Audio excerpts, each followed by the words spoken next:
चाँद परी एक खूबसूरत और पुरअसरार मखलूक थी जो चाँद पर रहती थी।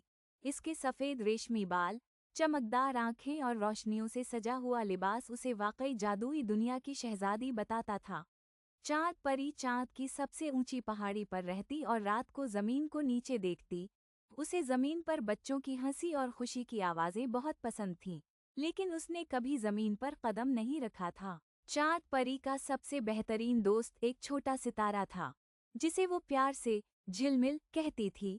झिलमिल उसे हर रात ज़मीन की कहानियाँ सुनाता था कि किस तरह ज़मीन पर दरख्त, फूल, नदियाँ और पहाड़ हैं जहाँ इंसान अपनी ज़िंदगी गुजारते हैं। चाँद परी का दिल करता कि वो भी उन चीज़ों को देखे और बच्चों के साथ वक्त गुजारे।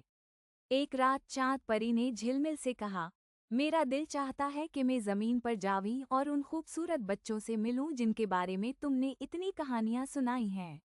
झिलमिल ने जवाब दिया, ये तो मुश्किल है, लेकिन मैं तुम्हारे साथ हूँ। अगर तुम ज़मीन पर जाना चाहती हो तो हमें मिलकर कोई तरीका ढूंढना होगा।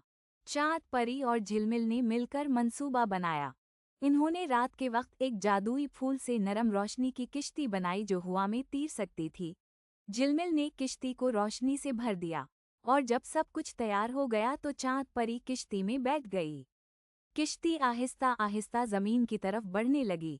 ज़मीन पर पहुंचकर चाँद परी ने एक छोटे से गावी में कदम रखा। वहां बच्चे रात के वक्त खुले आसमान के नीचे कहानियां सुन रहे थे। जब बच्चों ने चाँद परी को देखा तो वो हैरान रह गए। एक बच्चा बोला, तुम कौन हो? क्या तुम वाकई चाँद से आई हो? चाँद परी मुस्कुराकर बोली, हाँ, मैं चाँद परी हूँ और चाँद से तुम लोगों से मिलने आई हूँ। चाँद परी और झिलमिल ने मिलकर मंसूबा बनाया। इन्होंने रात के वक्त एक जादुई फूल से नरम रोशनी की किश्ती बनाई जो हवा में तैर सकती थी। झिलमिल ने किश्ती को रोशनी से भर दिया, और जब सब कुछ तैयार हो गया तो चाँद परी किश्ती आहिस्ता आहिस्ता ज़मीन की तरफ बढ़ने लगी। ज़मीन पर पहुंचकर चाँद परी ने एक छोटे से गावी में कदम रखा।